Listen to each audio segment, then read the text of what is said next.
A few weeks ago, we had Joel Landon on our podcast, and what that led to was we had so many questions about self-directed retirement accounts that we really just had to have him back for a question and answer session today to get all of our questions about self-directed retirement accounts out into one place so we can reference them for later. So you are listening to this video probably because you're interested in self-directed retirement accounts as well, or you want to learn more. So we're so happy to have Joel here with us and to get all of our questions answered so we can use these accounts and do private money lending or anything we want with them that he's going to share with us. So thanks, Joel, for coming on.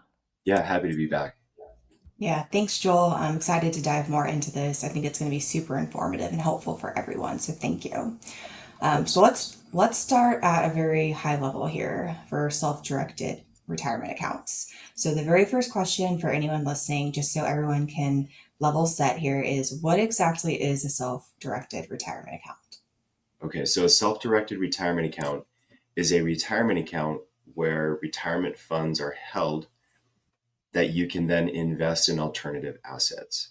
Traditional retirement accounts are retirement accounts where funds are held that you can invest in the stock market. That's very common, that's very recognizable for most people who are familiar with retirement accounts. But the flip side is the fact that somebody can then take those same type of retirement funds and invest them in alternatives like private money lending, real estate, cryptocurrencies, tax liens, etc.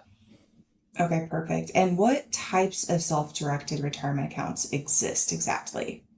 For sure, you've got the traditional and Roth IRA, which an IRA allows any individual to participate in. You can make contributions annually, whether you are self employed or whether you're W 2.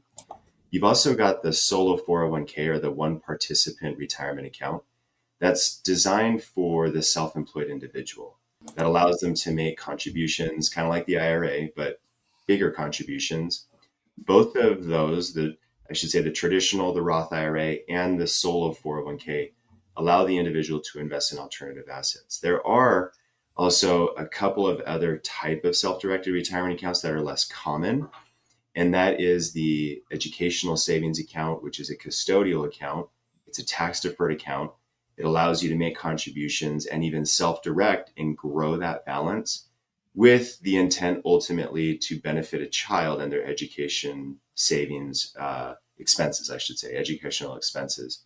There's also the HSA. We're all familiar with the health savings account, something that hasn't been around forever or as long as a solo 401k, but it is a place, a tax deferred account where you can make contributions for health expenses, of course.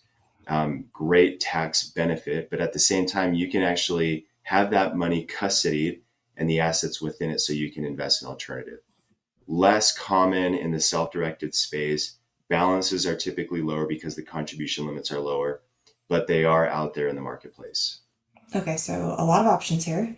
And to make sure I understand correctly, so the self-directed IRA and a self-directed solo 401k can either be traditional or Roth for both options. Is that correct?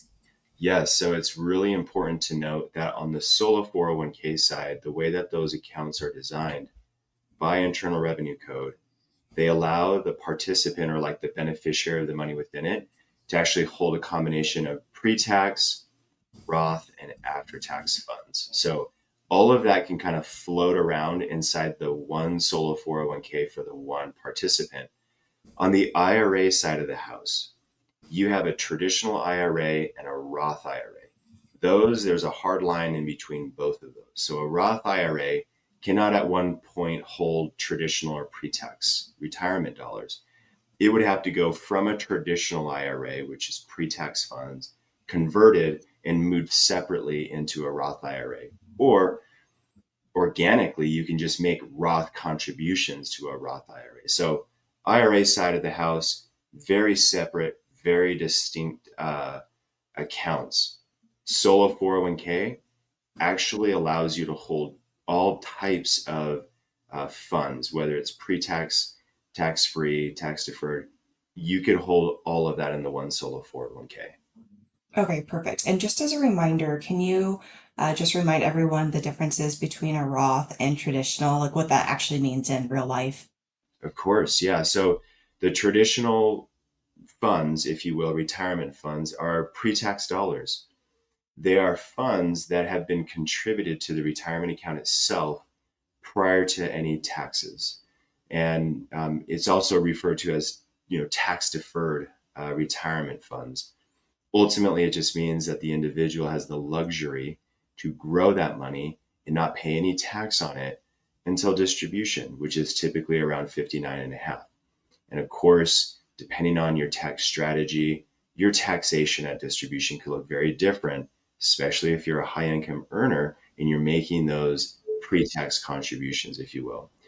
It's really nice because it does lower the individual's adjusted gross income. Mhm. People like that. If they want to remain within a very particular tax bracket, they will make pre tax contributions into a traditional IRA or into the traditional or pre tax bucket of their solo 401k. On the Roth side of the house, that is specifically funds that have been taxed. Those are funds that you can grow tax free into retirement. So let's assume I decided to take some of my pre tax money that I've made contributions with over the last 10 years and convert them to Roth.